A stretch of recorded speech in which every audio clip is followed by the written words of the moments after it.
नमस्कार मित्रांनो, मुख्यमंत्री माझी लाडकी बहीण योजनेसंदर्भात काल राज्य सरकारच्या माध्यमातून एक नवीन शासन निर्णय घेण्यात आलेला आहे आणि या शासन निर्णयाच्या माध्यमातून आनंदाची बातमी देण्यात आली आहे।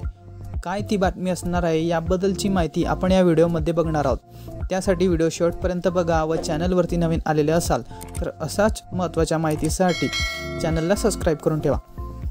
तर मुख्यमंत्री माझी लाडकी बहीण योजना, महिला सशक्तीकरण योजना व महिलांच्या संबंधित राबवण्यात येत असलेल्या इतर योजना महिलांपर्यंत पोहोचवण्याकरिता जिल्हा न्याय मार्गदर्शन मेळाव्याचे आयोजन करण्याबाबत राज्य सरकारच्या माध्यमातून महिला व बाल विकास विभागांतर्गत 12 सप्टेंबर 2024 रोजी हा शासन निर्णय घेण्यात आलेला आहे।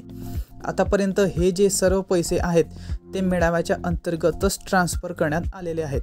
आता जो पुढील हप्ता आहे तो कधीपर्यंत पात्र महिलांच्या खात्यावरती येऊ शकतो याबद्दलची माहिती समजून घेऊया। आता यामधला एक जो मेन मुद्दा आहे तो म्हणजे आतापर्यंत मुख्यमंत्री माझी लाडकी बहीण योजनेअंतर्गत भरपूर असे मेळावे झालेले आहेत। या मेळाव्याअंतर्गतच पैसे ट्रान्सफर केले गेले आहेत, तर याच्या पुढील हप्त्याचे पैसे सुद्धा या मेळाव्यामार्फतच ट्रान्सफर केले जाऊ शकतात। तर या ठिकाणी दिलेले आहे की मेळाव्याचे आयोजन शक्यतो सप्टेंबर 2024 पर्यंत करावे असा उल्लेख या ठिकाणी करण्यात आलेला आहे।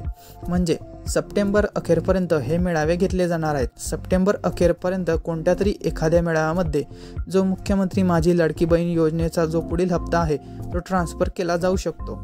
तरी अशाच महत्त्वाच्या माहितीसाठी चॅनलला सबस्क्राइब करून ठेवा, जेणेकरून कोणतीच माहिती तुमच्याकडून सुटणार नाही। धन्यवाद।